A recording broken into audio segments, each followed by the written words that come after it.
yesterday between our flights of wine as we crawl from one winery to the other. So we are here, there are four of us, to give you an overview of some of the issues that we personally have dealt with.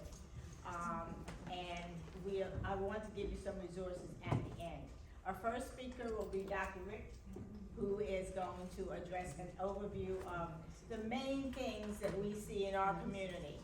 Hypertension, heart disease, congestive heart failure, things of that nature.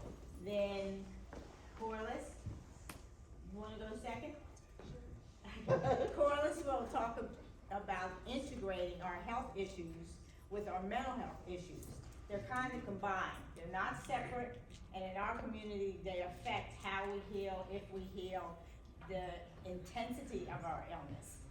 And it's something that we kind of overlook, push under the rug, pray about it, and then we wonder why the Lord hasn't healed us, because we need more than prayer. And Lauren is our registered dietitian, and she's going to talk about nutrition and health and the genetic part of what may not be able to be attended to because it is genetic. I don't know if any of you have high cholesterol, but my cardiologist told me that I could eat bean sprouts and still have a high cholesterol because it's on the genetic side of both of my parents. So I'll turn it over to you. Okay. Good morning. Good morning. I'm Rick, aka Rhonda's husband. And I'd like to start off by talking about hypertension. Someone asked a question about it. I think it's very important. I have it. Father had it. My deceased sister had it. And it's in my family. Now, fortunately, I didn't get the diabetes yet because I knew all about it. And I knew my mother had it. And I knew that she died young because of it, in addition to smoking cigarettes and getting lung cancer. And the one thing I could say to anybody who's thinking about getting chemotherapy and you also have diabetes and you're trying to do cancer therapy, don't do the chemo. Diabetes is a disease of small blood vessels. And anything that interrupts or damages small blood vessels disrupts and damages oxygen transportation to your tissues. So you might as well stop breathing. All right, it's gonna happen in your brain first, kidneys probably second, heart third, maybe heart second. Heart could be one, doesn't really matter. But let's talk about what it is. First of all, there's something called essential hypertension. And that's what most black people have. Why? We don't know. And then there's all those other kinds of hypertension that we know the cause of. You just love salt. You like too much of anything. It will increase your blood pressure.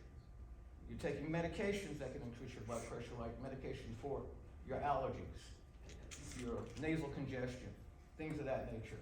Some of them actually have been taken off of the pharmaceutical shelf, and you actually have to put your name and come with a driver's license, get some medications that used to be over the counter. Now, first I'd like to talk about heart disease. It's there, it's pretty much everywhere, but the problem is that your heart is just a pump. It's just a pump, it's a muscle just like every muscle you got in your body, but it works non-stop. Now, the one thing that's going to stop it from working is lack of oxygen. Why is there a lack of oxygen? Because you clogged up the little pipes. I'm just going to use medical terms. You clogged up your pipes that supply your heart muscle with blood and oxygen. The heart supplies your brain with blood. The blood carries oxygen. Same thing goes to the kidneys. Kidneys are working all day long. You drink too much, you get rid of it. You don't drink enough, you don't get rid of it. It balances everything out. Now let's go to the kidneys first, because the kidneys control your fluid. Your fluid controls your pressure. If you don't have enough fluid in your radiator, if you know what those are, let's say in your home, then you're not gonna get heat popping up. If you don't have enough pressure from your oil pump in your car, your engine is gonna blow up. It needs to be lubricated. You have to get oxygen to your heart. You have to get oxygen to your kidneys. Now, why am I saying it this way? Because if you don't have small blood vessels at work, you can't get the oxygen into the tissue. What's one way of killing those small blood vessels? You clog them up with cholesterol, or you smoke cigarettes. It causes something called Berger's disease, the disease of small blood vessels. So imagine you've got diabetes and you smoke cigarettes, like my mom, who's a nurse, by the way. I used to buy her cartons of cigarettes for Christmas when I was a kid. I still feel guilty about it. Cigarette tobacco causes narrowing of the small blood vessels furthest away from your heart, your toes, your eyes, your brain, your kidney, your heart.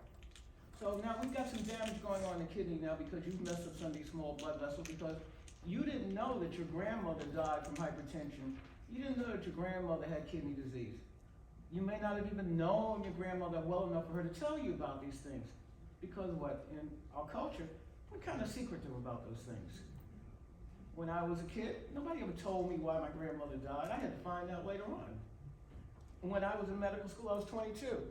My blood pressure was 190 over 140. If you know what those numbers mean, the top number is called systolic. That's the pressure that you pump out. The bottom number is the resting pressure. That's the pressure that's always there. Now, anybody who's ever blown up a balloon knows what happens if you put too much air in it. You're the same way. You're not made of plastic. So you don't have that type of, let's say, elasticity or that kind of luck.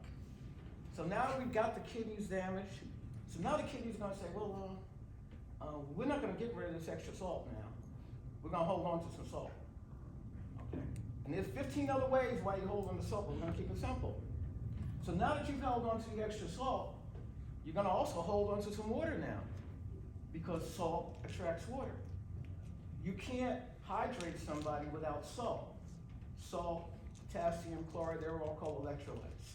These are basic things that keep us alive. We all have a certain pH. Kidneys control all these things. So now you damage your kidneys. How do you know you damage your kidneys? Excuse me, children, you're not urinating. You know you got a problem. Some part of your body's not working. Now what's happening to all that fluid? It's in your bloodstream, in your plumbing, let's look at it that way, and your pressure's going up. So now what happens when your pressure's going up? You're gonna damage the kidneys a little bit more. What else is gonna happen? You might have a stroke. The first thing you might have is what we call a TIA, which is called a transient ischemic attack.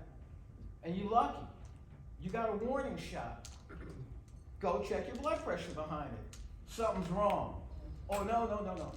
I'll get around to it next week. Next week comes. I gotta go to a family reunion.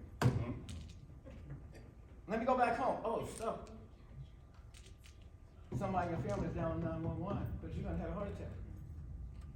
Now, when you have a heart attack, what's happening now? Your pump is not working. Why? Because it wasn't getting enough oxygen, because your pressure was so high, it was damaging the small blood vessels. All right, let's go up to the stroke now. Your speech is slurred. One side of your face looks different from the other. Happens suddenly, usually. Somebody's gonna say, you don't look right. So what are you gonna do? Don't bother me. You stay in the house and they don't know what you're talking about. Why couldn't you call your doctor? Because you don't have one. You go to the clinic or you go to somebody who's just too busy to take your call. So you stay home. What happens? Well, grandpa died. Now you've got your kids there, they don't have grandparents anymore. And once upon a time, grandparents were the part of the family that we needed the most to tell us what to do next. Amen. So now we have a problem with older generation dying younger because we are living like we're rich. We eat steak 2-3 times a week. We have spare ribs on Sunday. You got bacon, you got eggs. Why you gotta eat bacon every day?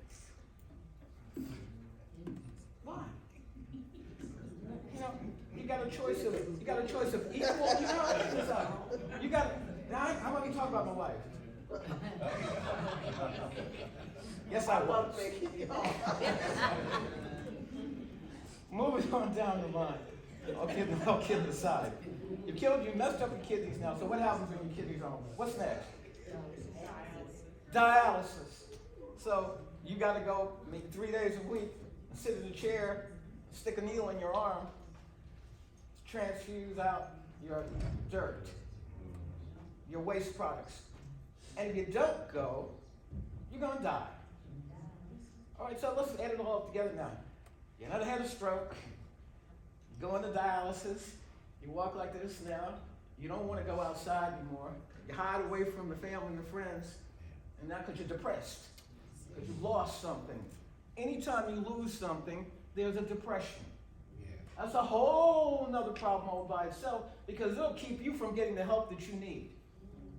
Now, let's say you happen to know that your cousin down the road is a doctor. That's not pretty much how it is in our family. When I say family, I'm talking about the black family. All of us. Because genetically we're all tied together. And that's the reason most of us have essential hypertension. We don't know why. All the reasons that we know why, but we can take care of those. But if you know you have a problem in your family that's killed some of your relatives, why don't you have a blood pressure cuff at home? Amen to that one. $14.99. It's digital these days. That's the one thing I want to leave you with. It's the one thing that you can catch in advance to stay alive. Okay, I got another question here. Someone's asking about sciatica. Anybody know about sciatica? Raise your hand. I don't have to tell them. Excuse me for a second. Okay? You have a spinal cord. You have bones that protect your spinal cord. You have muscles around the bones and everything articulates and works nicely. And just like that chicken neck, it moves freely. However, coming out from between those bones, you have nerves. And those nerves come out and they usually go down further than they are. Starts up here at your first cervical vertebrae and they all go down. Now at the very end, around your lumbar reach, around L4, L5, those are vertebral bodies at your lower back, which you call lumbosacral. The nerves come out of there. Now let's say, you got an accident. Let's say your family history is making you more prone to osteoarthritis.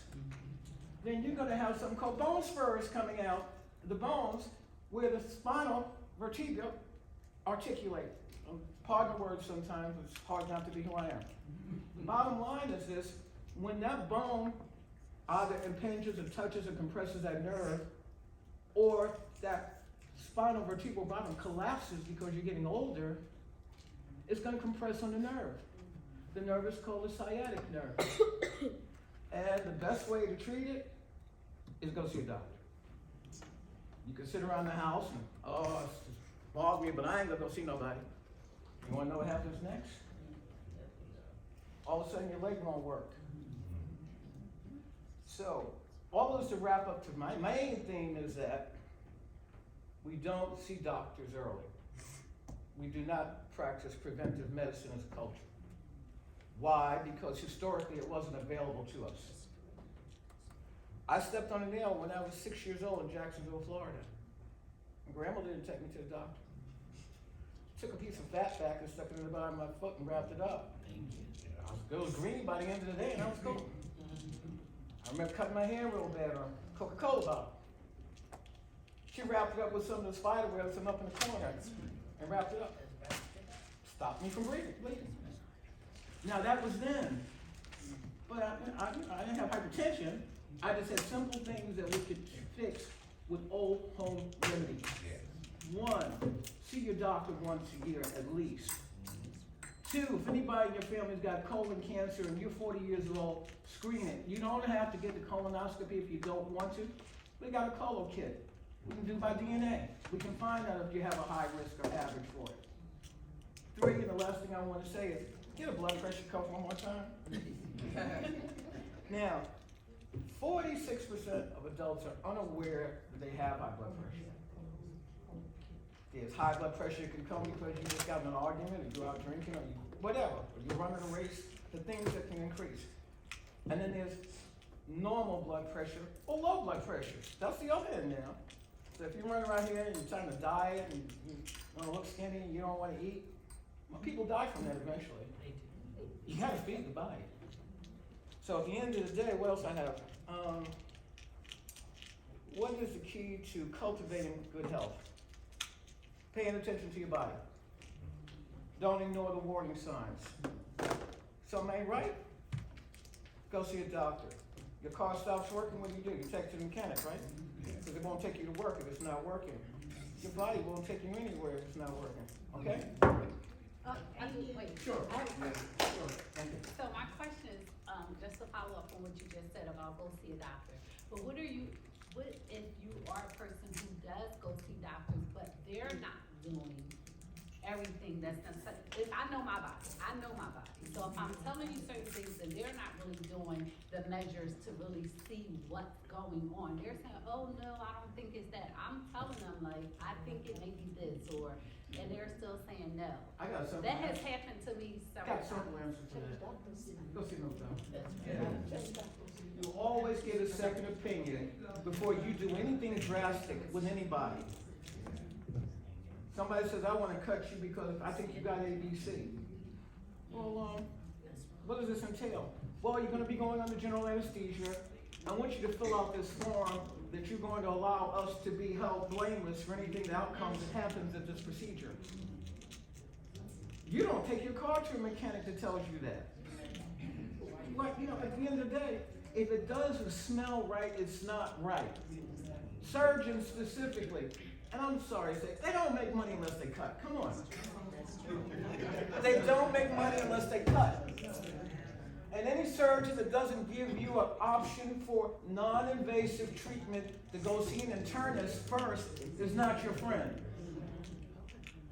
You have to be an advocate for your own body. Fact. Now, my grandfather, I'm in on this one. My grandfather said, you don't live to be old by being no fool. Thank you.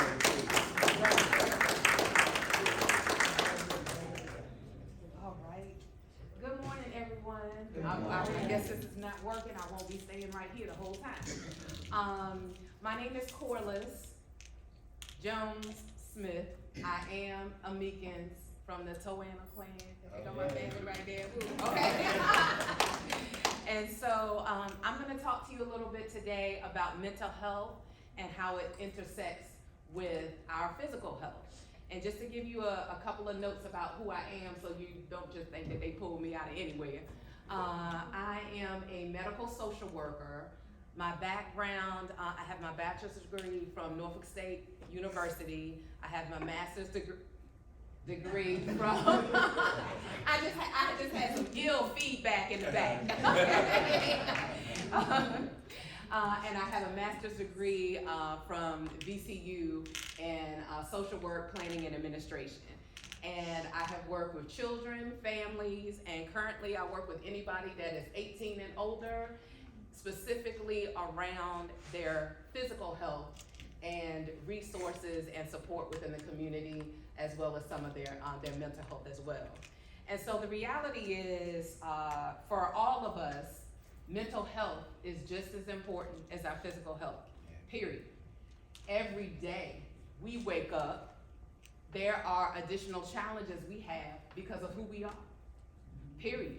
How we look, our race, our gender, our ethnicity, our age, every kind of ism that exists, we embody all of that, and then we can layer that on additional stress and trauma because we are Black in America. And so one tidbit that I will give you, one of the things that I do anyway to support my mental health, because I know what my issues are, and that's one good thing, is to be very self-aware, and so you can challenge yourself with, I'm feeling bad, why am I feeling bad?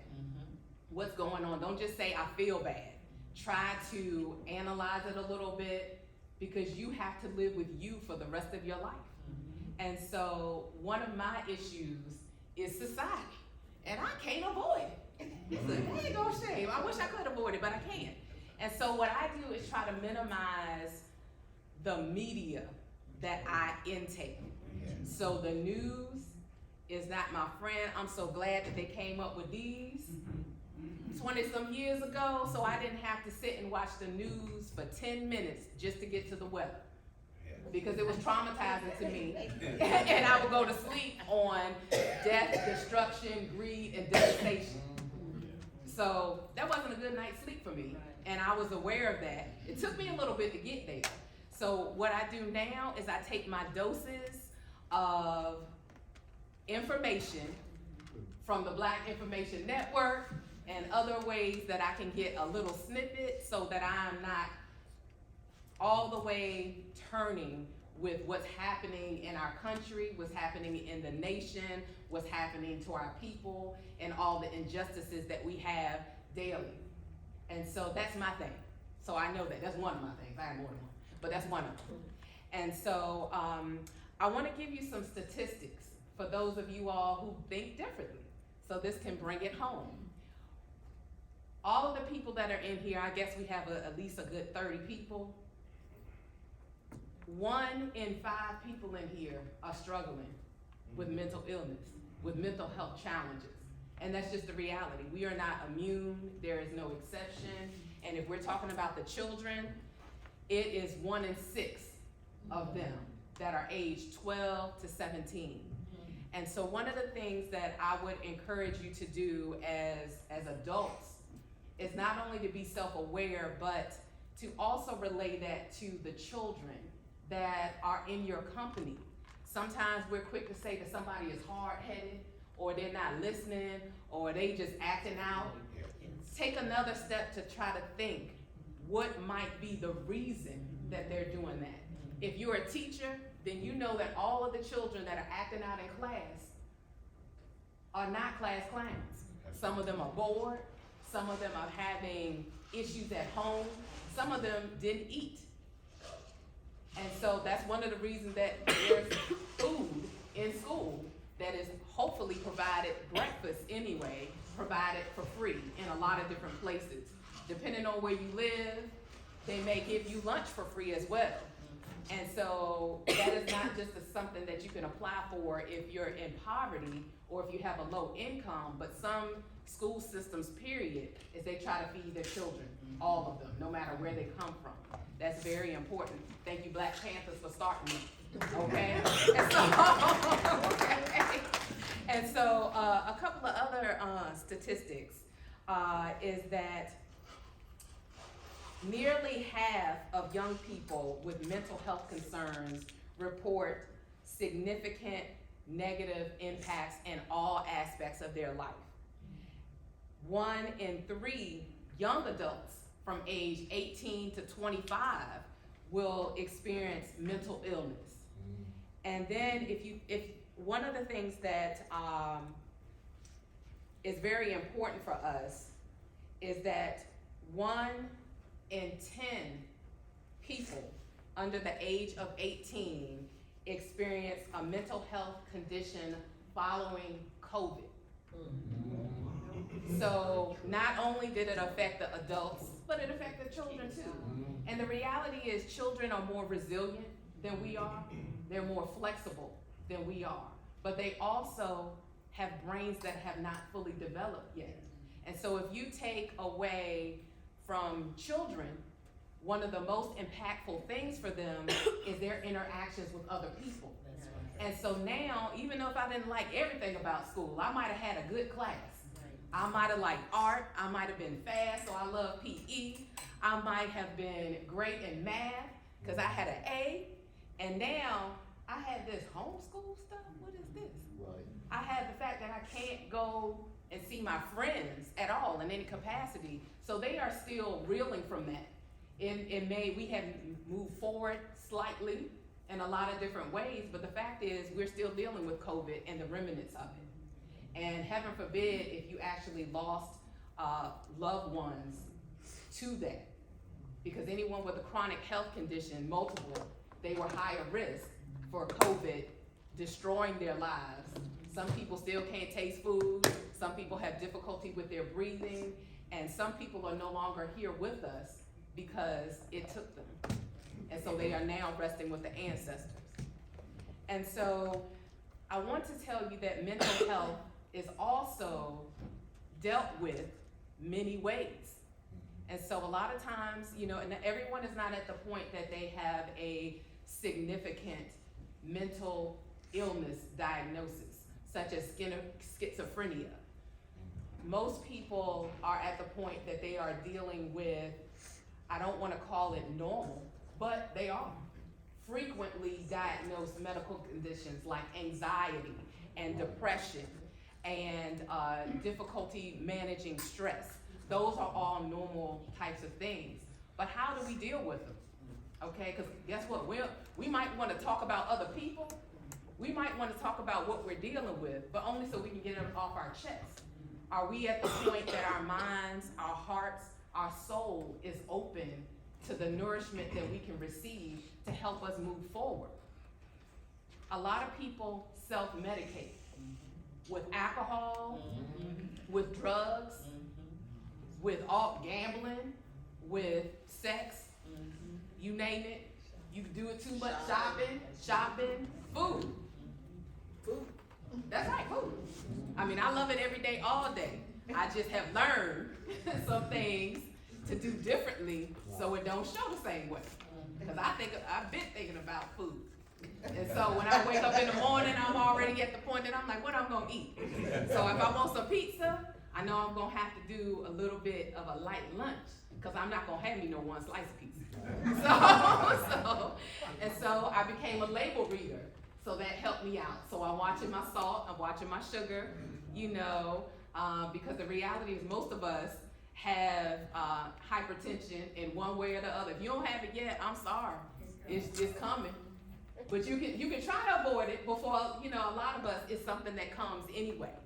And so that's some of the stuff that will be gotten to later. But the same thing with diabetes.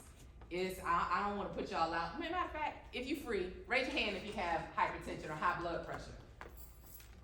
So hypertension is when you have it more than high blood pressure more than one time, just so you know. Okay, so that's more than half of the people in the room. Raise your hand if you have diabetes. Okay, who ain't raising their hand? Because this is a very unusual. Pre-diabetic. Exactly, pre-diabetes, or you might not know. Yes, You might not know. Okay, absolutely. And so, so there are a lot of different chronic health conditions that we have to deal with. There is the self-medicating that we do. And so I don't have long, but I just wanted to challenge you to think about some of the things that we all do as a way to cope with reality. And so as much as we want to talk to other people, we also have to look for some solutions to help us be able to move forward, to help you get a better night's rest. A lot of people are running. Sometimes people's challenge is that they're just too busy. They're too busy. We were actually talking about a little of this yesterday in the registration area, is that some people are very goal-oriented, they are driven, they are task achievers, and sometimes you can be an overachiever. Sometimes that's just as bad as not wanting to have anything. You're just content. And so if you're running and you run on E, what's gonna end up happening? You will crash. It's going to be a matter of time, but something is going to happen. It's still going to have an end result. So those are some things that you want to think about. If you are always doing too much, and if you sit down in 5 minutes, if somebody is not talking to you, or you are not actively eating or drinking, or on your computer, are you falling asleep? Yes. If that's happening, then you're doing too much. You're doing too much. Because that means your body is already tired. It's just looking for a slight second to shut down so you can get some sleep. And so I want to say that, also add that the average age here is, we're gonna say 60. Yeah. We're gonna say 60. That's good. I heard 60 to 70, but we're gonna say 60. And nothing is wrong with that, because I hope to be 90. 90. And that is my target age. It honestly is. I want to be 100. I want to see that, but I want to get there and still be in my right mind and have minimal pain. So that's why I'm shooting for 90. And once I get to 90, I'm gonna reevaluate. Okay. And so, but a couple of tips to help you deal with some of life's stressors. And I will have some handouts for some of you if you are interested as well. The American Heart Association has something called Life's Essential 8, and I'm gonna read them all to you. One is to eat better. We talked about that a little bit already. So monitoring your diet, making sure you're drinking a lot of water. If you become a label reader, that will save you a lot of time, effort, and energy, okay? Another thing, so basically you wanna eat a lot of fruit and vegetables.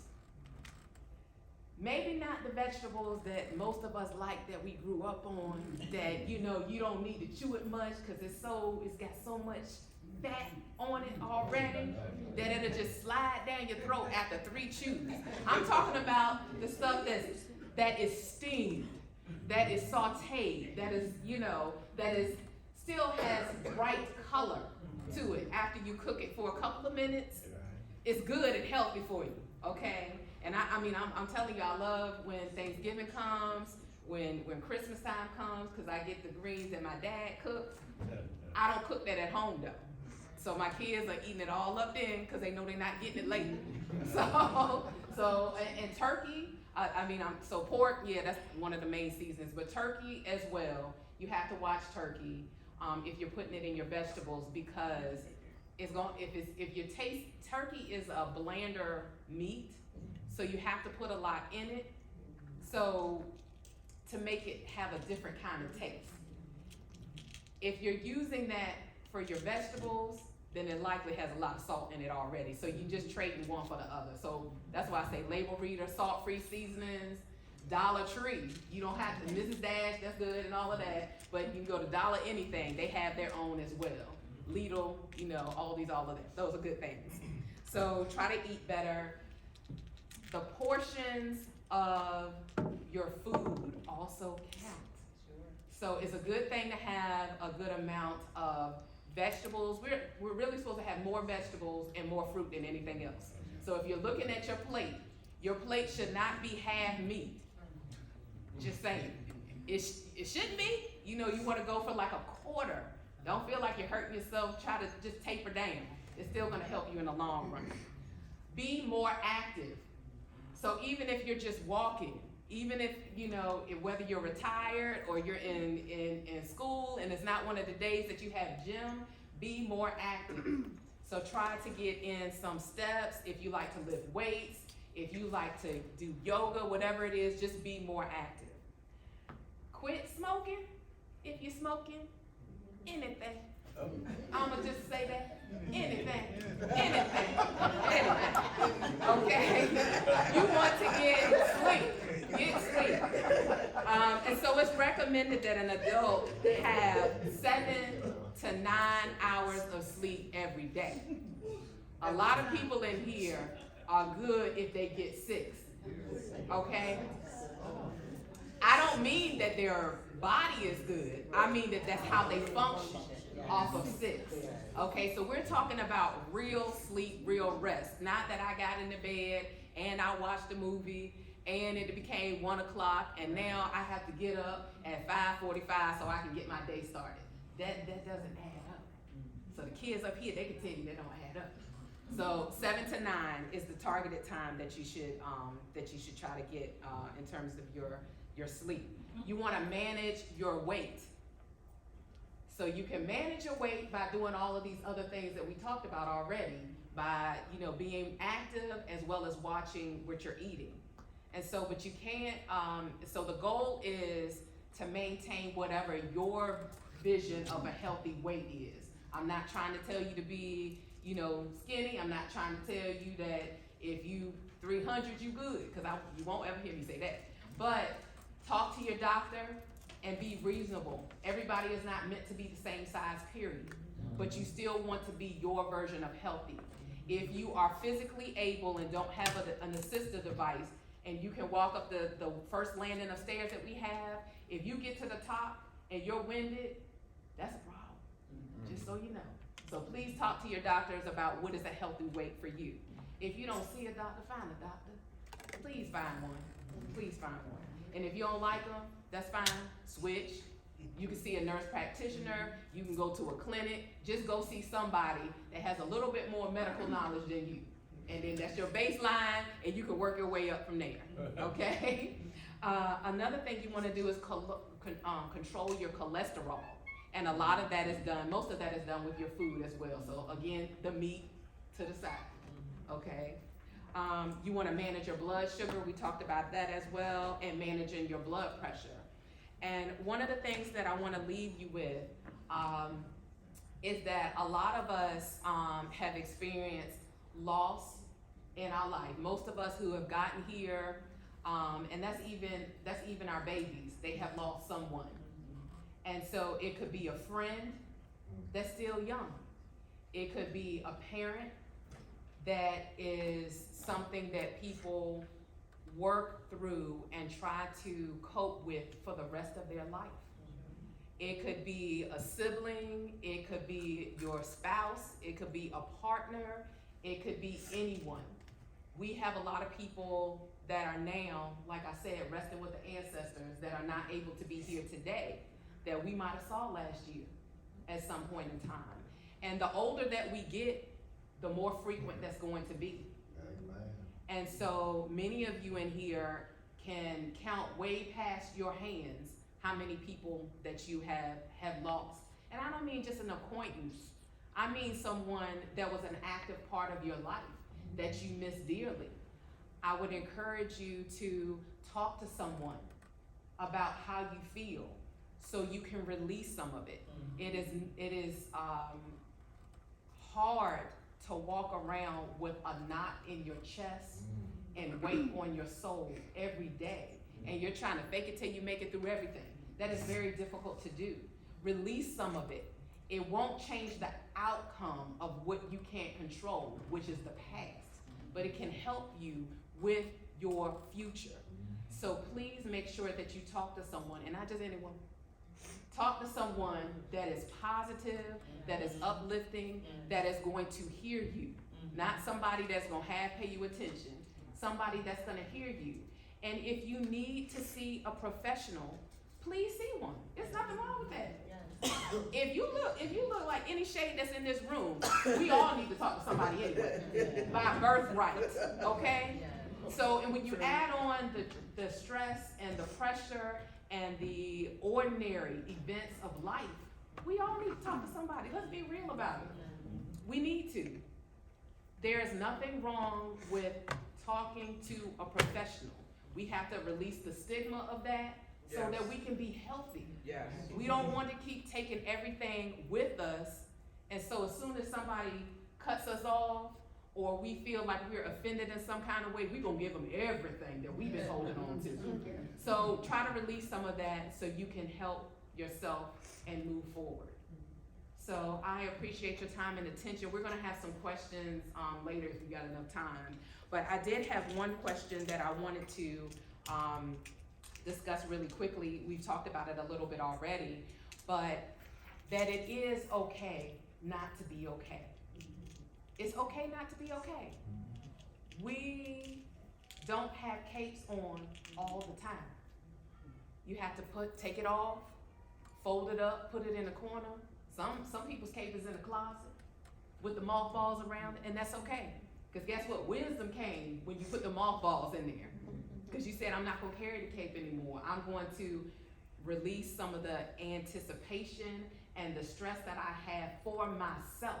Not just what other people have for us, but what we have for ourselves, because we are our biggest critic. It was talked about when we had our first gathering on Friday.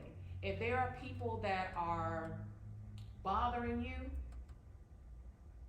there's something about what they're saying or they're doing that you are allowed to get in.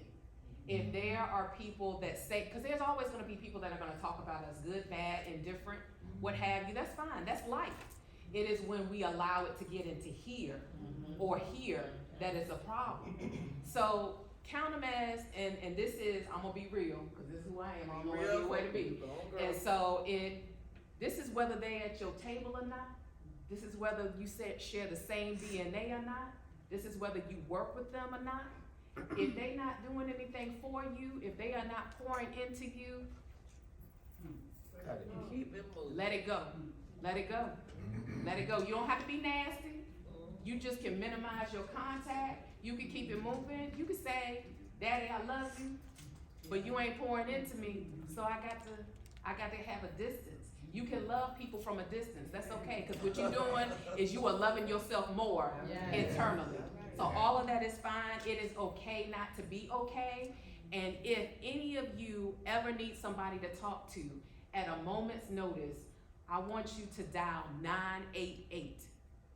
Simple as that. Just like 911 for emergencies, 988. You can put it in your phone right now, because somebody might not remember, or you can come see me later.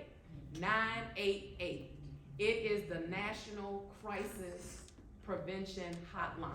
It is for people that have thoughts of suicide, self-harm, because they are not the same thing. It is for people that may be ready to go off on somebody else. So before you catch a charge, before 911 get to your door, because you might be the victim, more ways than one, okay? 988. Please call that. If you are a veteran, all you gotta do is 988 and then hit 1. They're gonna link you directly to Veteran Services.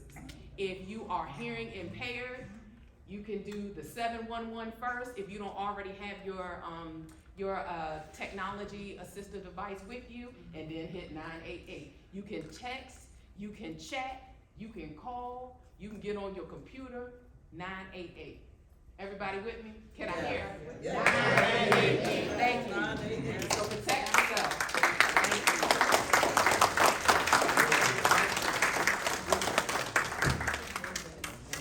Thank you so much. Thank you so much. Brother, You know, can I just piggyback on? yes, what come Florence on is now. saying? Come on. Are you sure there's time? Yes. We started late. Yeah, I heard a lot about nutrition from people who are not nutritionists. Mind, body, Now, soul. I'm- Yes, I'm- yes, yes. If I could just piggyback on what Florence is saying, I'm also a licensed political social worker. We don't change what we don't acknowledge.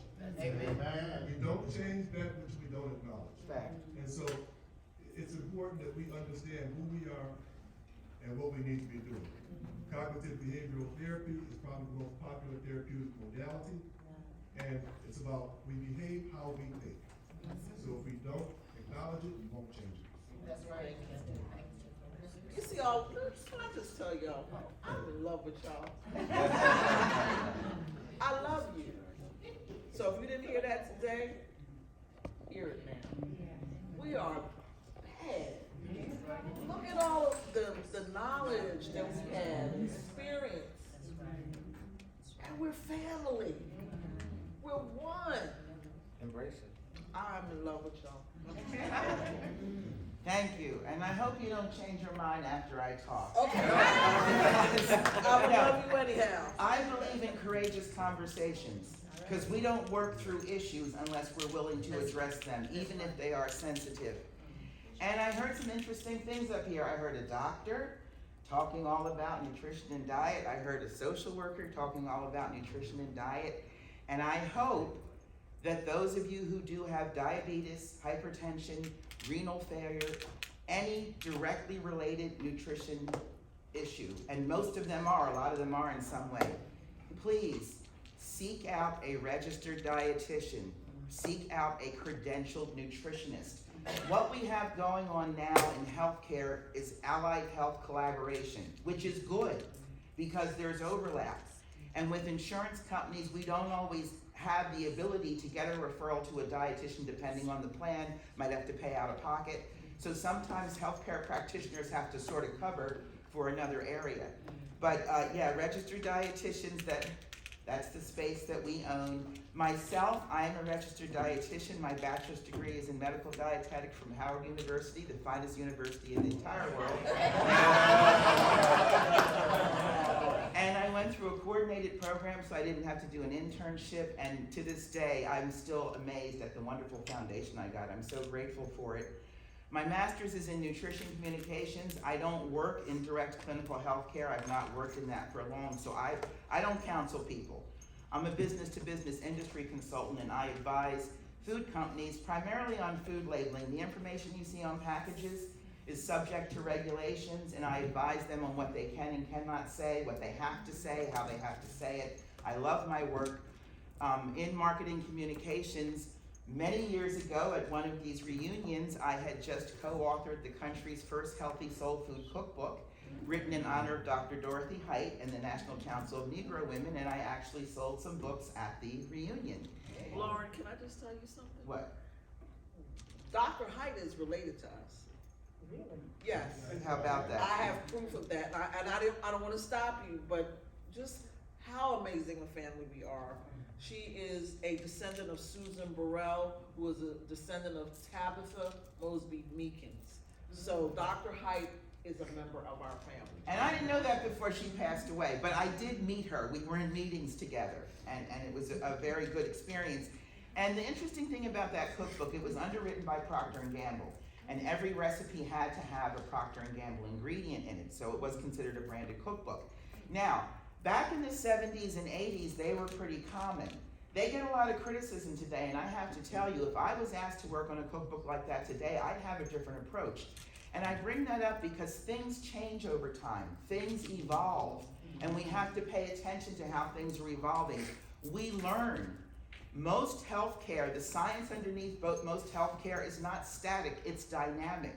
It progresses and evolves, and we have to be prepared for that and able to move along with it. I also want to offer the resource. I happen to serve in the Academy of Nutrition and Dietetics. That's the largest organization of food and nutrition professionals in the world.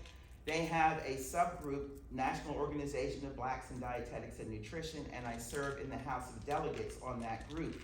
They have put together a resource directory of Black nutritionists and dietitians throughout the country who do individual counseling. And I know how many of us feel about seeing a healthcare practitioner who looks like us and understands us and has lived what we've lived. So if anyone's interested, I can put that link up to that resource guide at the website or email it out or however get the word out that those resources are available. It was another tie-in since, just sitting here writing notes before I came up to talk. Someone had talked about how the younger people, when they come, they don't know anyone. Like, are these my relatives? These are not the people that I've been around. And we all have 4 grandparents, so we have different branches. I had a wonderful conversation last night with, I'm sorry, I'm so bad at names. On the way to the cruise. And I don't even know what the connection is, but that's the way I see family reunions. And I just think it's beautiful that we can come and get to know people who might be very distantly related, like what, 10th cousin or something like that. We're all here together. Let's just get to know each other and we will find the common ground. So something else I wanted to touch on was the history of Blacks and not talking about our health issues and not going to hospitals and doctors. There's a couple of reasons for that. There is some historical legacy there. My mother grew up during the era of infectious disease. There was a time that foodborne illness would kill you over everything else, okay? One of the reasons heart disease and cancer are the number 1 and 2 killers is because something else didn't take you out first. Accidents used to kill people first, okay? So we get rid of that and then we move on to something else. Well, my mom told me when she was growing up, if you got sick and had to go see a doctor or go to the hospital, there was some shame in that. And there was a couple of reasons for that. Because it was the era of infectious disease and they had these big hospital wards and of course segregated hospitals, being sick could almost imply that you didn't have good hygiene, that you didn't have good sanitation. And then the one we all know, could you trust the doctor? Could you trust that this person was really trying to help you out? We need to get past those things. I used to give talks at senior citizen congregate meal sites and I would tell them, there's 2 things that we're doing. One, we need to stop. Stop feeling ashamed of your health issues. They might relate to lifestyle, they might not relate to lifestyle. They might be genetics, that's why we need to talk about what's in our family. And if they do relate to lifestyle, there is no shame in identifying a challenge in your life that you need to work on for an improved outcome. We live in a society where we have food messages coming at us constantly, and they're not always the healthiest food messages. And we know the accessibility for healthy food varies by neighborhood and zip code, and can really, the racial balance in those can really influence it, right? There's also a lot of efforts to counter that. We don't hear about those. There are a lot of good efforts to counter that. But we need to stop feeling ashamed and not address and not talk about our health issues. And the second thing is we need to listen to the stories of our elders about some of the ancient remedies. Now, this is a tricky point to get across because I don't want people to stray away from going to see the doctor. And I joined the high blood pressure club a couple of years ago, and I was exercising and eating right and all that. Hey, got me, both of my parents had, and you know something? I am grateful we have pharmaceuticals. I don't want a stroke. I don't want kidney failure. I thought I was doing everything I could to prevent it. I was drinking a quart of hibiscus tea every day. That can help maintain. Yeah, there's a lot. But I'm grateful for this medication. Go to the doctor, find a doctor you trust, get a second opinion. There's nothing wrong with pharmaceuticals. We should feel glad that we have them. And you know where pharmaceuticals came from? Natural remedies. Now that doesn't mean they're bad, and yes, the pharmaceutical industries can get very greedy and profit driven, and they can do things to influence research, and all of a sudden the high blood pressure thing is lower. Oh, we gotta get all these people on pills. And we're trying to tease out in our minds, do they really need it, or is it because they just want to sell more pills? So those things do happen. That's why it is important to find a doctor that you trust. Take your medication, and if you are using any natural herbal remedies, make sure your doctor knows, because medication and natural remedies can interact. They might tell you to stop, or they just be aware. My doctor knows that I drink a quart of hibiscus tea every day. I suspect it might be minimizing the amount of medication. I don't know, I just like doing it and I feel good about it. They know it's okay. I'd rather drink that than I was once hooked on diet soda. And I know that's in the news right now, and I gotta say, I don't have anything against artificial sweeteners or sugar substitutes. I know there's a lot of controversy right now. My personal reason for getting off diet soda, I was hooked on Fresca. I loved Fresca. I would buy 5-liter bottles a week. I got off of it because it started to creep into my mind. My cells are not bathed in Fresca. My cells are not bathed in citric acid, phosphoric acid, artificial flavor, okay? If you ingest pure water, just plain water, your body can know what to do with it better. And if you want to have a soda or an iced tea or a lemonade, make sure you are hydrated first. If you are hydrated first with plain water, chances are you're going to sip that glass of sweet tea. You're not going to guzzle it, because that's not your source of hydration. Okay? That's the problem that people, they'll go and get, and then it's good. And yes, they do get hydrated that way, but you're also sort of conditioning your taste buds to expect a sweet taste with hydration. We do not need a spoonful of sugar to get the water to go down, okay? So try to get used to drinking, hydrating. It's a couple quarts a day, plain water. You'd be surprised. The day I gave up Fresca, there was a half bottle of Fresca sitting in my refrigerator for a week.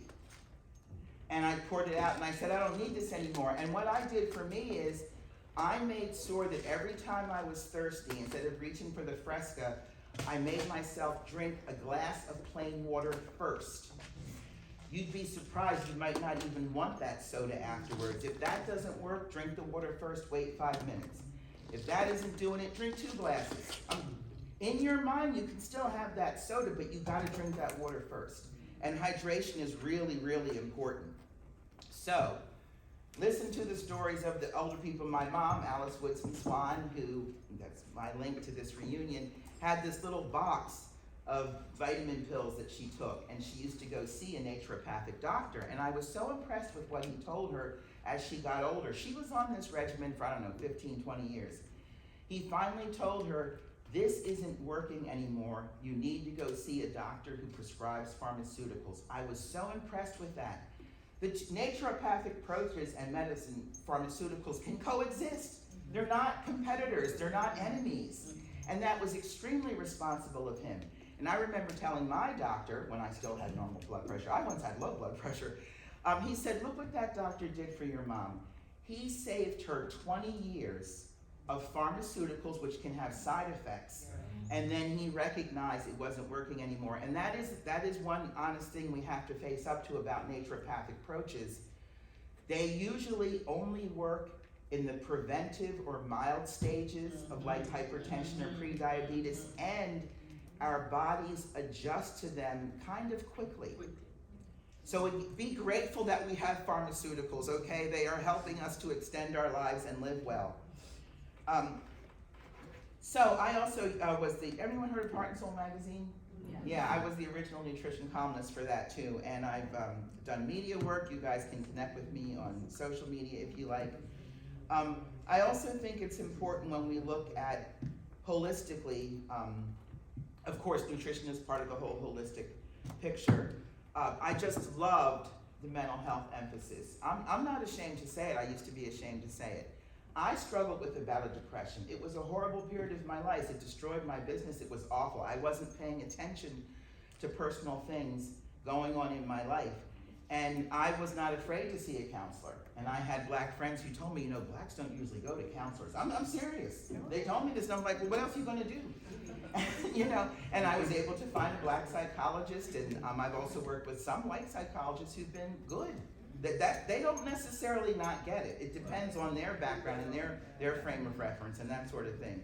But one of the things I would like to stress with that is, if you know of people, including in your own family, who appear to be struggling with an issue, that struggle can come out in different ways, temperamental ways, anger, you know, conflict. Please encourage them to see someone, not just for themselves, but just remember something. A troubled individual shares their stress, and other people end up being stressed out too. And those of us who get told, oh, you're strong, you land on your feet, you're tough, you know what? We get worn down too. We get tired of being told, you can handle it, and then the person who isn't doing any work on themselves continues to terrorize other people.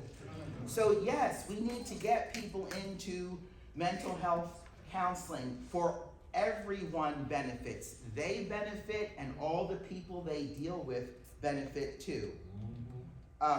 Another issue that came up in one of the talks was how we can use food to cope. And some people dispute the phrase food addiction because we need food to be alive. So that can be a balance. Interestingly enough, some of the things we heard just before me, I follow dietitians on TikTok. Young dietitians, millennials, Generation Z, and they are very resentful of dietitians from the boomer generation. They say that we created a toxic diet culture.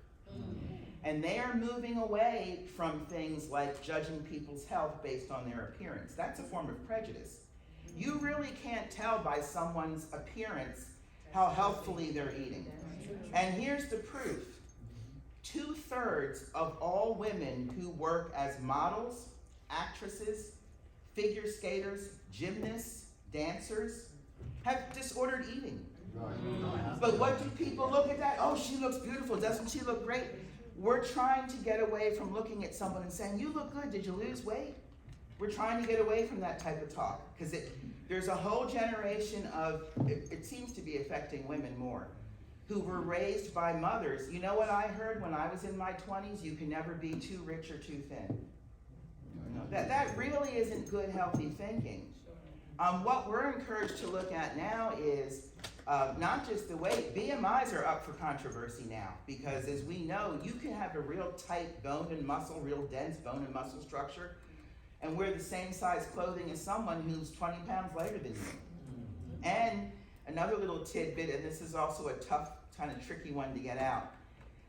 Among African Americans, even though on the scale with BMI, there tends to be more weight, statistically, the correlation with diabetes and hypertension is not the same as it is with whites, which implies chances are African Americans might be able to carry a little extra without it affecting their health. Now, this is a tricky message to get across Because we don't want people to think, oh, I'm black, it doesn't matter, you know? But again, were the BMIs developed for us? No. Were the height and weight charts developed for us? No. So blood chemistries is also important. Something else I tell people to think about. In the mirror, and when you look in the mirror in the morning, do you like what you see? That's a good one. Your skin, your hair, your nails, your energy level, your mental alertness, those are all signs of how well your diet is working for you. So those are other things to look into. So I think there was one other question here that I got. Why is nutrition not encouraged for optimum health? So I'm not really sure who isn't encouraging. If the person who asked this wants to clarify, they can. If not, I can address what I think it might be talking about. Myself personally, and because I work in nutrition and marketing communications, I know that there are public health dietary goals, like the USDA has the MyPlate, the Heart Association has recommendations, there's the kidney and stroke, whatever, out of NIH. So I know those recommendations are out there. Now maybe this question was getting at all the messaging we have coming at us from the private industry, from the food companies, from the QSRs.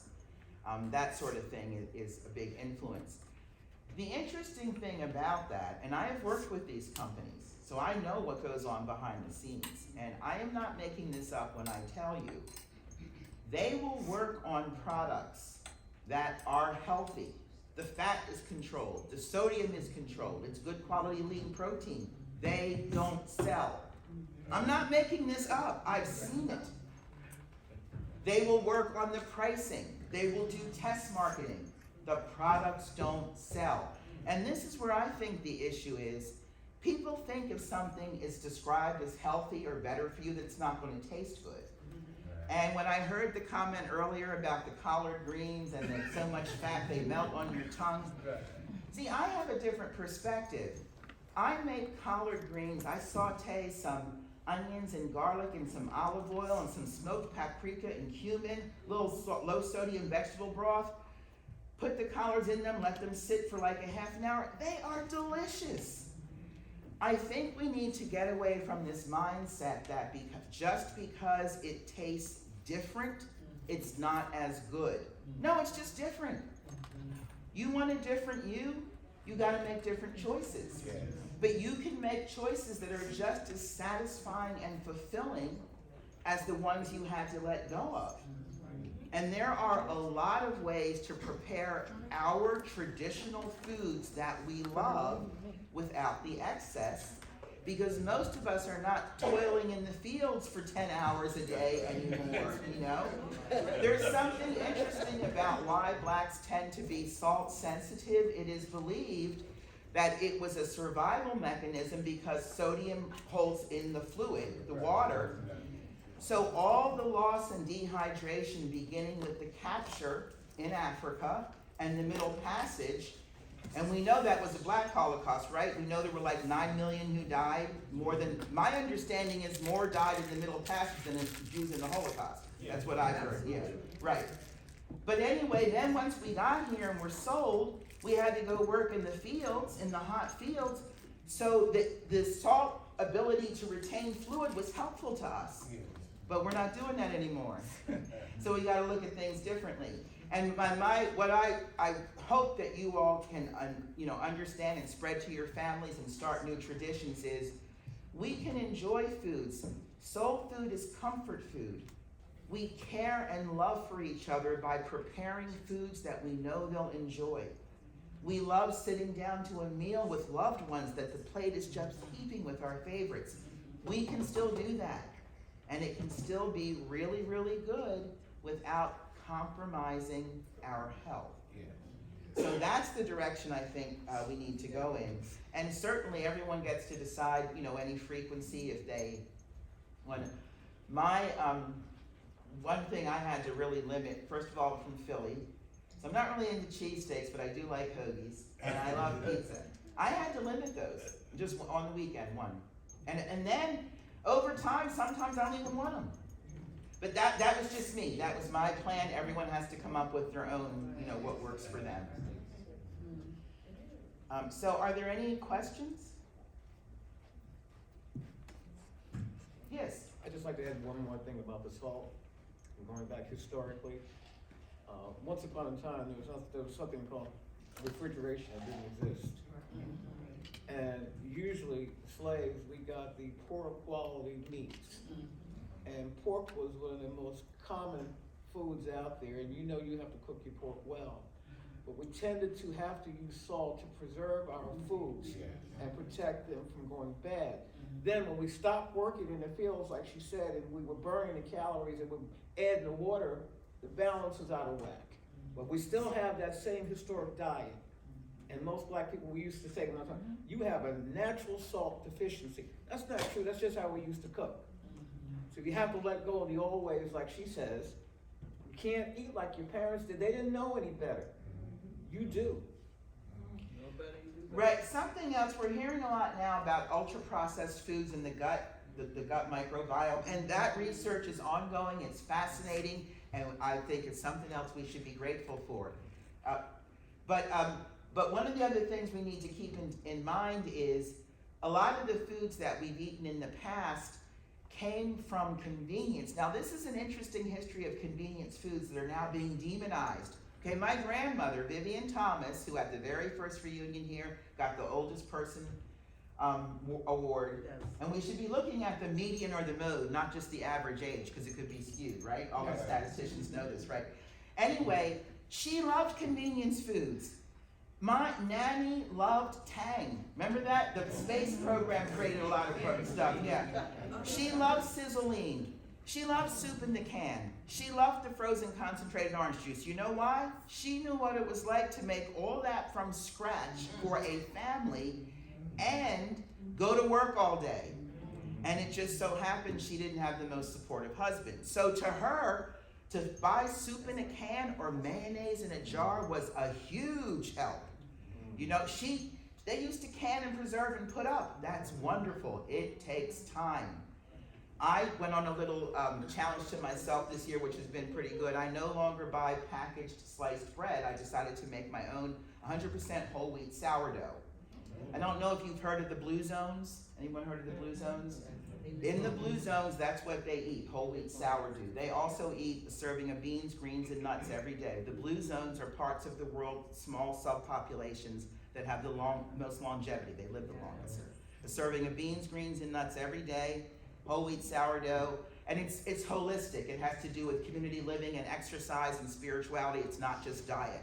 But anyway, making whole wheat sourdough is time consuming. I gotta build the starter up. I have to feed the starter every week, you know. So sometimes these idealistic things, they don't really fit into the lifestyles that we're accustomed to. And we need to, you know, take a look at something else with a lot of the recommendations about avoiding ultra-processed foods. A lot of people see that as very elitist. Not everyone can get to whole, fresh foods all the time. Yeah.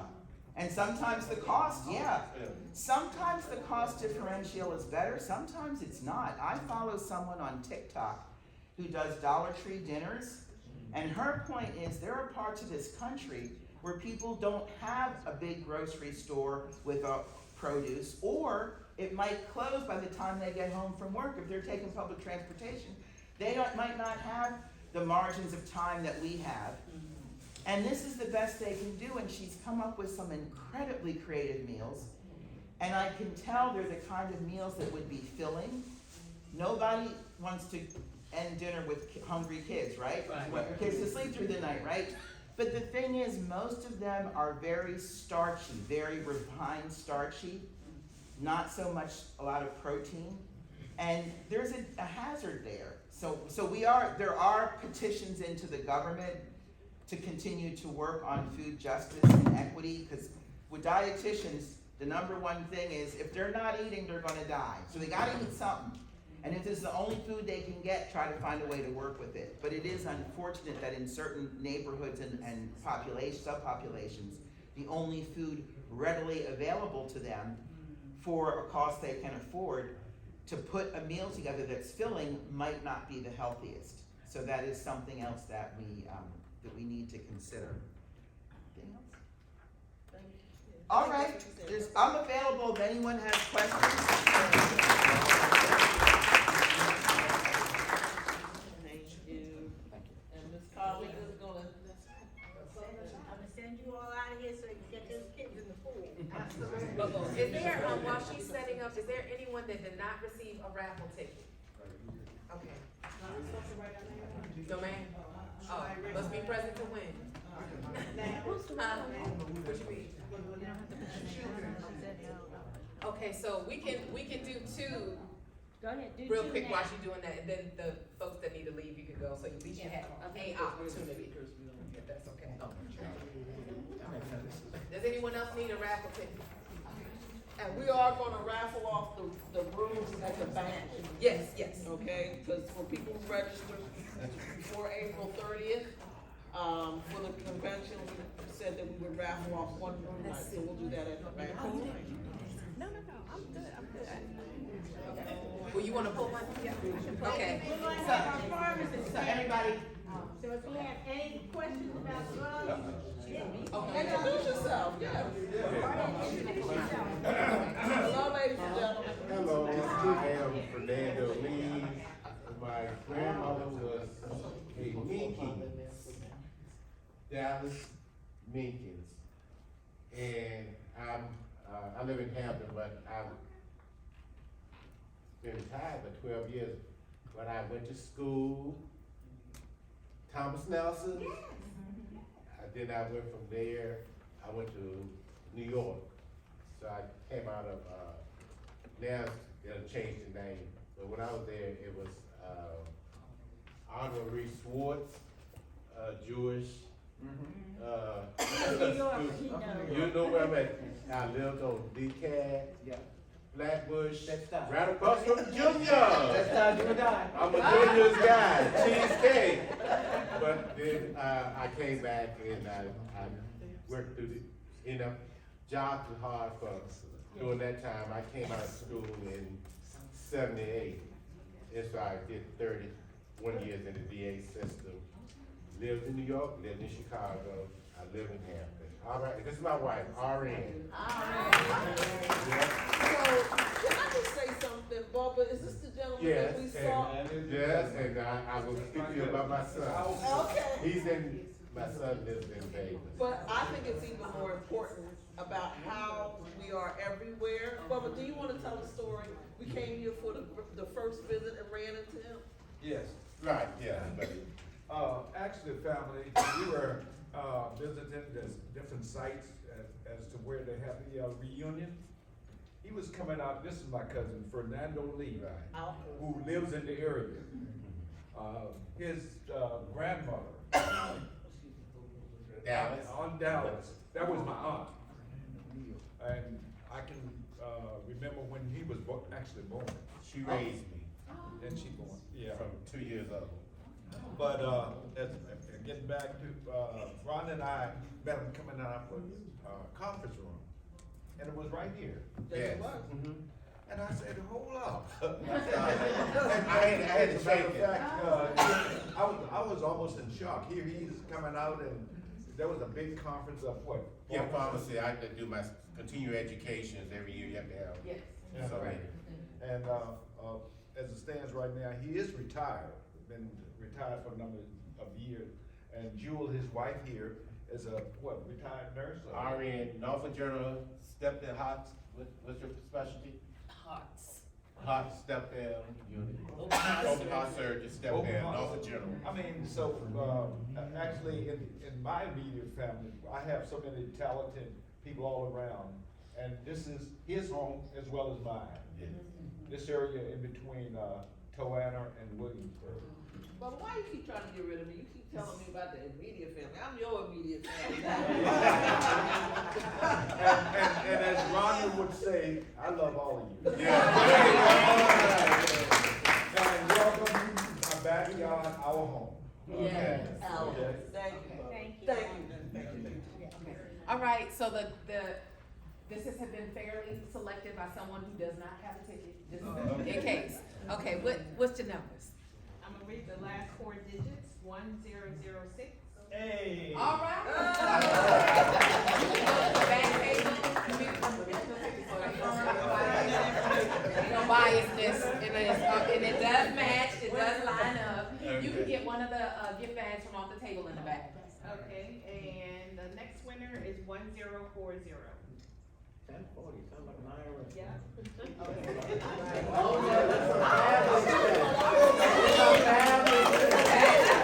And I had nothing to do with this, just so everybody can hear this. Okay, thank you.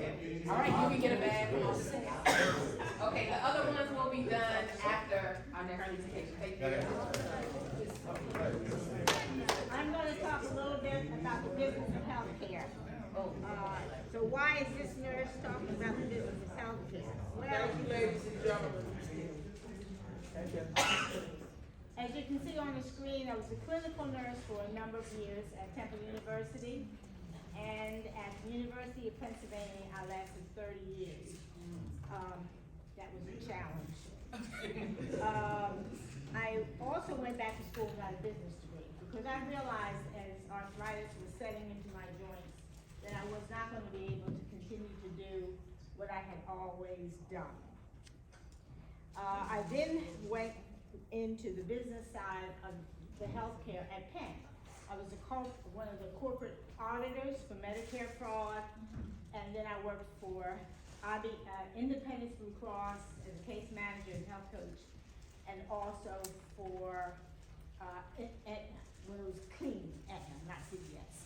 What I learned as I transitioned really shocked me about who paid my check as a registered nurse and why there were staffing issues, why things didn't get ordered, and why the government is constantly cutting Medicare payment, reimbursement.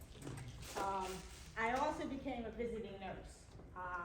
What we do in the hospital is one thing, but when that person steps across their step, it's a whole another story. You can give them a prescription, but when they say to you, I don't have money to pay for it until the first of the month. So in that period of time, they say, go back into the hospital, okay? I did palliative and hospice. I call it end of life.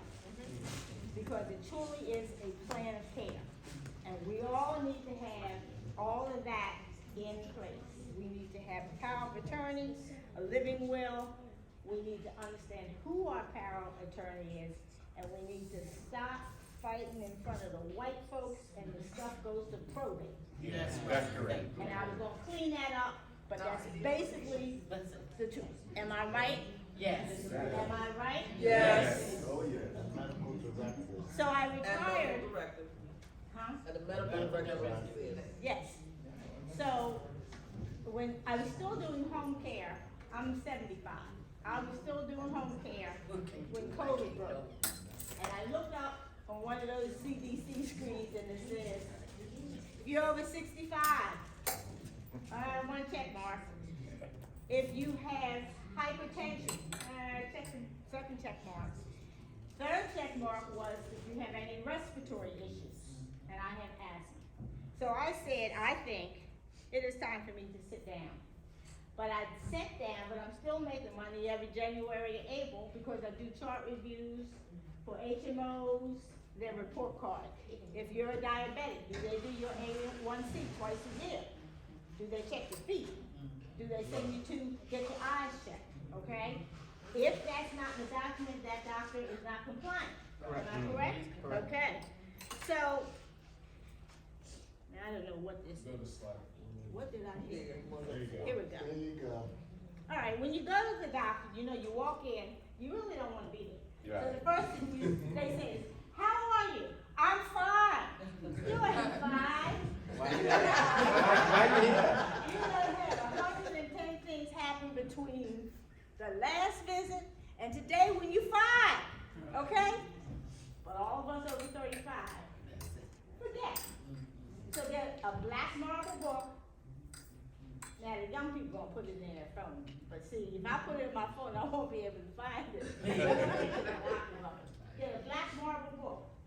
Dr. Smith, this is the next visit. These are the 3 things, don't ask more than 3 things, because they get impatient. Okay. Yes, they do. They're like, when is this person gonna stop asking me these questions, okay? 3 questions, don't go above that. They all got attention deficit, their minds I'm retired. I work for my wife now. their mind starts to wander, they don't get nothing past 3 questions. But you have to go in prepared with, I had this happen, I had that happen. You're not fine. What happened in the interim? Yes. If you don't give a good history, Yes. then you're not telling the doctor the data he or she needs to fix you. Am I right, nurse? Medication, put them in a bag. Put them in a plastic bag, take them with you. Dump them on the table. Cause you pharmacists know, they may be on this, but they may have got that over the acne, not at your pharmacy. The doctor don't have everything in the list. That's correct. So they don't know about the classes. And to Lauren's point, are you taking Sammy 200? Cause my son tells me if I don't have that little yellow pill, he gonna put me out, cause I get all crazy. So my portal has every medication that I take, whether it's prescription or whether it's natural, okay? Make sure you give a complete history and plan for that between your visits. If you have a new medication, don't wait 6 months till you see the doctor again. Pick the phone up and say, I don't feel right. Don't wait. Call, leave a message, ask them to call you back. If they don't call you back, pick the phone up again. Worry that front desk, the staff, until you get the answer you are looking for, okay? You have to advocate for yourself. You have to advocate for your family. That's right. Okay, and I got 3 or 4 stories about that. Me too. This does it again. Oh, I know what's happening. You know what's happening? Skip. Yeah, it's Yeah, clicking. we'll go down to, slide this up, yeah. Here we go. Go down. There you go. Make sure you take that 3x5 card with your 3 questions. There you go. Insurance information. Learning about insurance was very interesting, as I said. The policy changes every year. There's some little thing, okay? The office of your physician is busy, and they don't know that you got Aetna, and you got straight Medicare, and you got somebody else sick. They cannot keep up with all the nuances. So make sure you know what has changed in your policy. There's a list every year put out by your pharmacy, which is called a formulary. That changes too. They may pay for this year, but next year they may not. So when you go to the pharmacist and you start fighting with them, they say, it's not covered, it's not their fault, okay? When you get a new card, always take it to all your providers. Your nurse practitioner, your physician, your pharmacy, so that they have the current numbers, and then they're not working from last year's card. Did you fix me? Yeah. I think you could just click. Yeah. Just click where? Just push the button. Down. Just push the button down. All right, I done clicked. Did I mess you up? Yeah, you done messed me up here.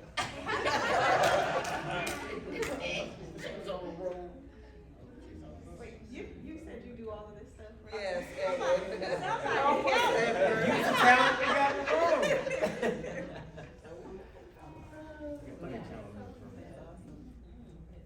Hit escape. There you go. Go. And then, No, come in.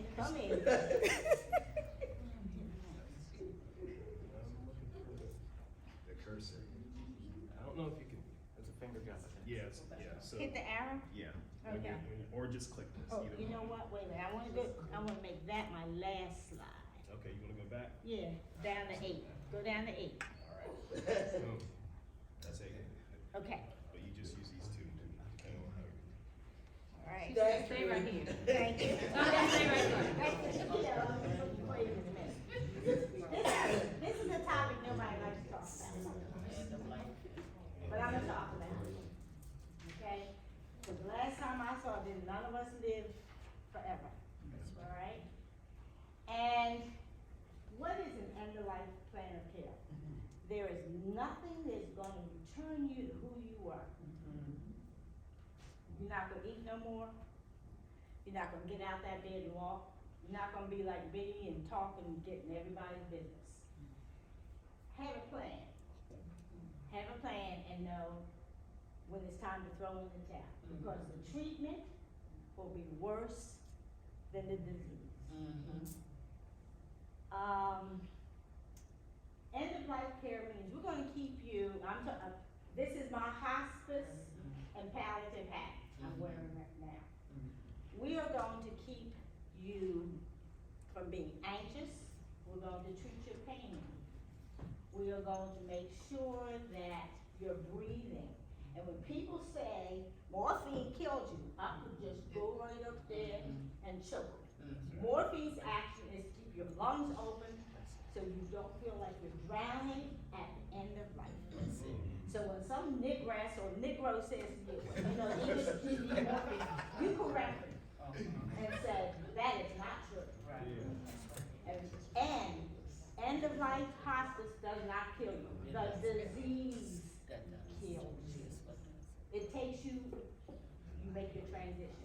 Hospice care does not kill you. If anything, it prolongs your life because it's symptom management. And if the nurse knows I'm talking, great. Please have a living will. I don't want a feeding tube. I don't want a breathing tube. It's written down. And another nurse has it, yes. Power of attorney dies when the person dies. Yes. You also need an executor of your estate, whether you have a dime, a penny, or anything. That's correct. So a power of attorney ends, say it again, Osa. Well, wait a minute, Attorney Osa, wait a minute. We got experts. We got experts. So, and I'm not licensed in Virginia, so I am not talking about Virginia law. I have to make that very clear, because if there's somebody listening who thinks that she's practicing down here, I could get my license taken in New York, New Jersey, and in Pennsylvania. But I will say that typically, there is a power of attorney. The power of attorney dies when you die. You can get a healthcare power of attorney, you can get a health directive. If you die and have a will, the person who is overseeing your affairs is called typically an executor. If you die without a will, typically, and in Pennsylvania, you are an administrator. And there are different types of administrators. There are guardians if you live and you can't handle your affairs, that will handle your affairs and your power of attorney will be taken. So there are different things that you really need to consult an attorney in your jurisdiction to find out before there becomes an issue. That's And what happens when you don't have a will? The state takes your money. They take your house. Honestly, it goes by the state that you live in, Right. whatever the we call it testacy, the laws of testacy in your state are. But if you wanted to go where you wanted to go, then you have to prepare, you have to do a will. Okay? And things change, so you may want to do a codicil, and a codicil isn't something that they supplement your will. But I recommend that you go into, an attorney in your state with your desires and wishes, and then let them, she or he know, and they can come up with the document that will prepare. And see, this is what we talk about. There's a whole lot of stuff in this room, people in this room with expertise. The other thing is write down, do you want a funeral? Do you want a memorial service? Do you want to be cremated? My mother said, I want to be cremated, you can have a memorial service. The funeral director who knew the family, he said, are you comfortable with that? I said, John, what was my mother? He said, she'd come back and kick both of our asses.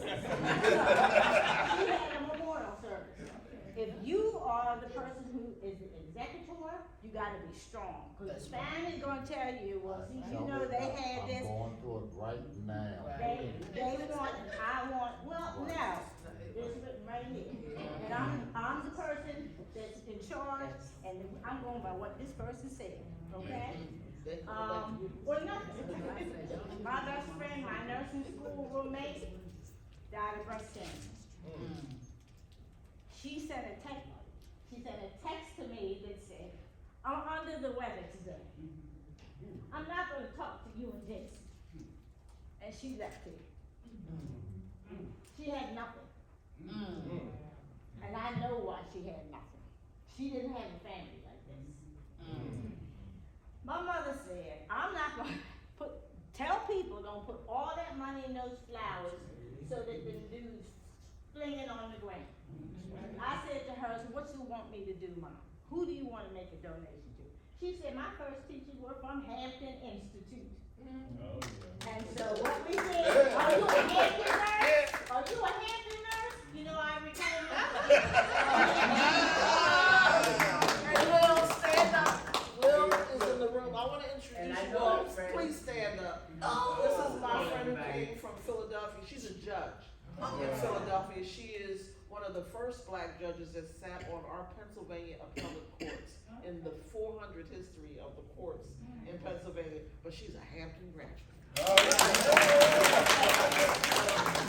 Since I'm not like blood in this family, somebody who said Howard was the best school. I wanted to say do something. contradict that. I say Hampton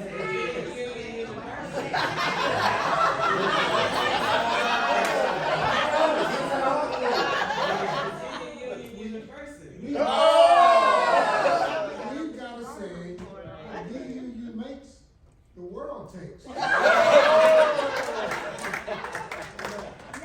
my pastor is a vice.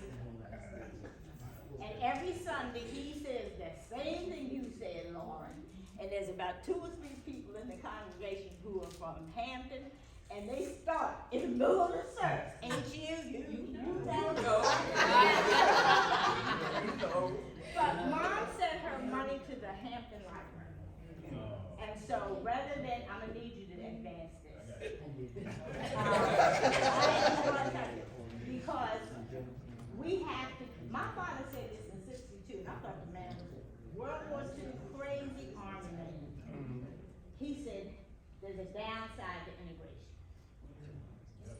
All of the schools that supported all black children in college are gonna close.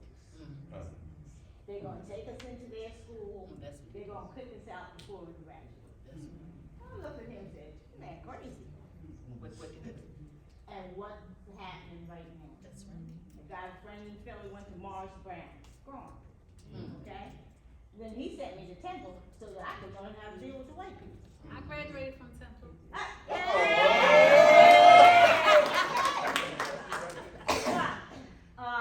The thing about all of this is that we have to make sure our children understand. That's right. And it's you have to teach without being bitter, and we have to alert them that things are not fine. We talked about power of attorney and wills. Talk a little bit about trust. I've said I ain't got no money. So, are you asking about a living trust? Well, Afterlife. my son was young. I set up a trust a long, long time ago that he takes over everything that I have when I'm gone. So that's called an irrevocable trust if you can't make changes to it. If you can make changes to it, it's called a revocable trust. Yeah, And I there's can different make changes types. to it. You can, Yes. so that's a revocable trust. But that's bound by the laws of Virginia, and I can't. I was just wondering, is that a good thing? Because it's just. It can be. It depends. I mean, because, and there's tax implications for it. I mean, it's not just the law, there are tax implications that I'm not even aware of. I couldn't even begin to tell you about it, because that's not my area of practice, but I will tell you, I know that there are different ones, it can have different effects. and there are different tax implications. See your attorney in Virginia to get more. Right. Anybody know a good CPA in Virginia? A good CPA. Yeah. So I'm just saying, though, that's important to know. Resources, American Heart Association used to let the print stop, because in home care, I used to give it to people. Now they don't let it print, they make you pay for it. And I went to order it, but I couldn't get it fast enough. So if you want information, and guess what was sold out? Blacks with strokes and hypertension. Now, why out of all their publications was the black folks sold out? Isn't that odd? Huh. See, I'm very suspicious. Diabetic Association, resources, whether it's a they have a cookbook, okay? Because that's hard. When you got hypertension, you got kidney disease, which one do you follow? It's very difficult. That's why you have to work with your healthcare provider and a dietitian. Research studies. We are not represented well in research studies. And I did research studies at Penn. I was a research coordinator for nutrition support. I didn't have one black person in any of those studies. Not one. And so when the end product comes out, it doesn't mean, like lisinopril. Let's talk about lisinopril. Everybody black got put on lisinopril. Okay? We ended up with swollen tummies, cough, that kind of stuff, okay? And I took it for several years, and I was coughing at Blue Cross okay. One nurse came back, you okay? I said, oh yeah, I'm fine. And one day I coughing, I was coughing.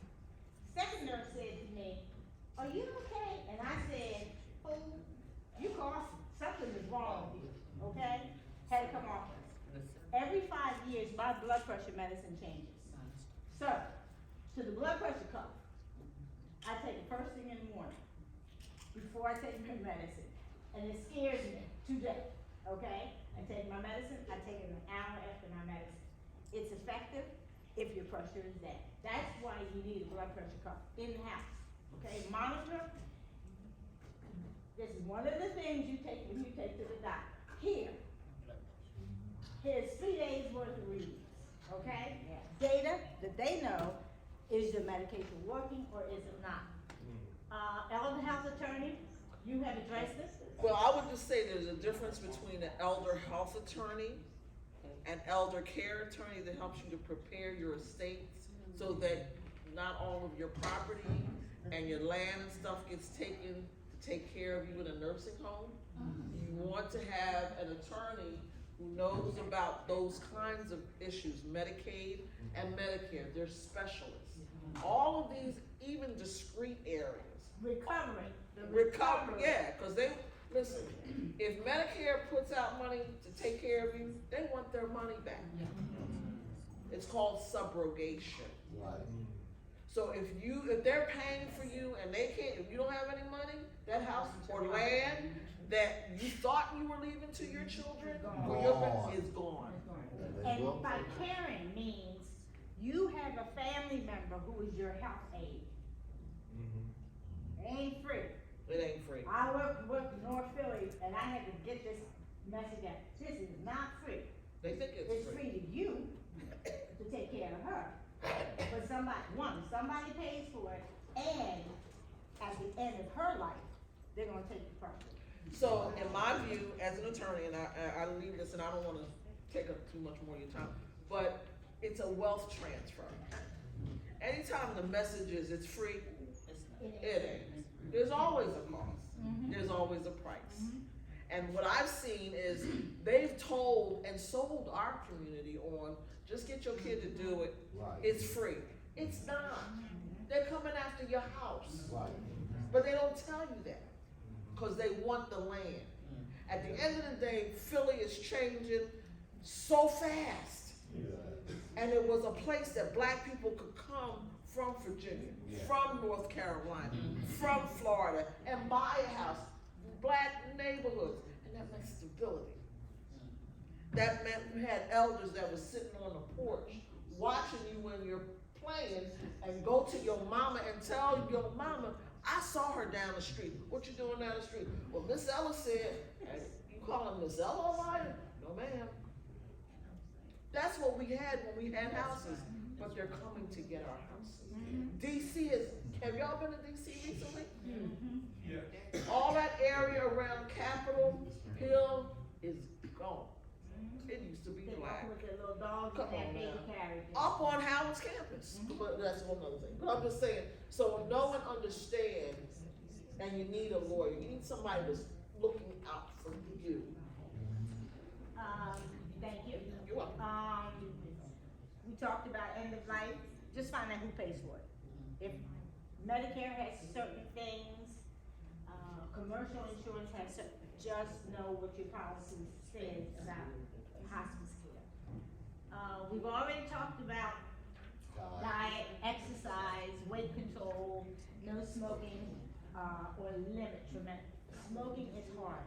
If you smoke, it is hard. It's not easy, but you have to decide you're going to stop. It's hard because you gotta pay $10 a pack for it.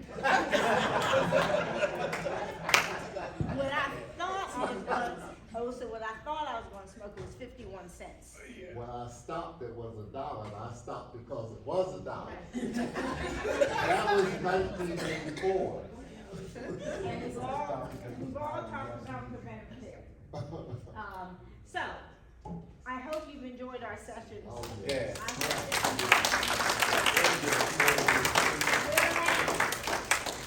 I just like to add one last thing to all of this. You have to take your prescriptions for them to work. That's right. That's Compliance. It's called compliance. That's right. And I'm only gonna tell you about one case with no names, that was, this person did not have to die. Your doctor puts you on a diuretic, sometimes called Lasix, furosemide, you pick a name. Some of them require you to replace potassium. Correct. You may not get enough from your orange juice, your banana, etc. But you can't take the diuretic and not take the potassium. Gentleman gets off the airplane in Philly, 54 years old, executive, making big money, passes out in the airport. Take him to closest hospital. Hospital takes his blood work. He had some chest pain. They gave him a little nitroglycerin in the airport. He's fine by the time he gets to the hospital. A little woozy, but no more chest pain.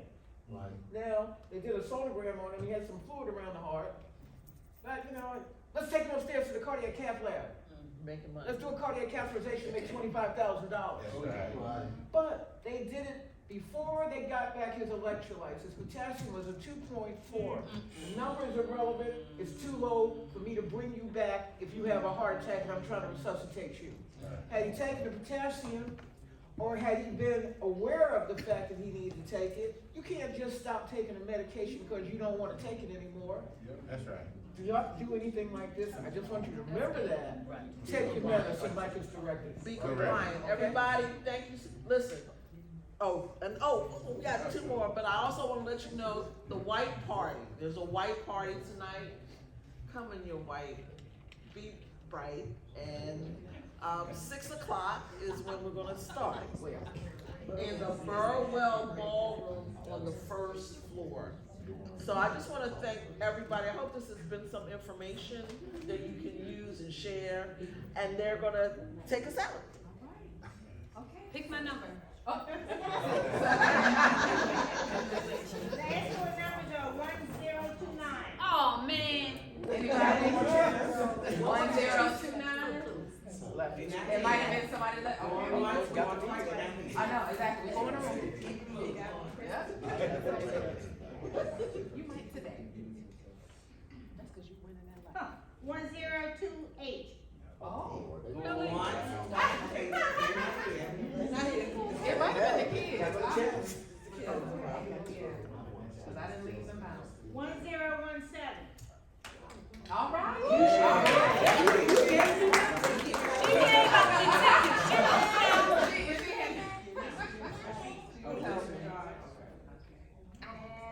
1039.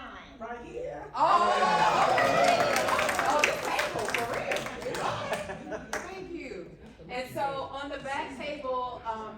the gifts for the two of you to take a gift. And then there is also some information on handouts if you want one. If you don't take it. All right. Don't Take it. swallow it. Thank you, everybody. Oh, boy, I'm so glad y'all made it.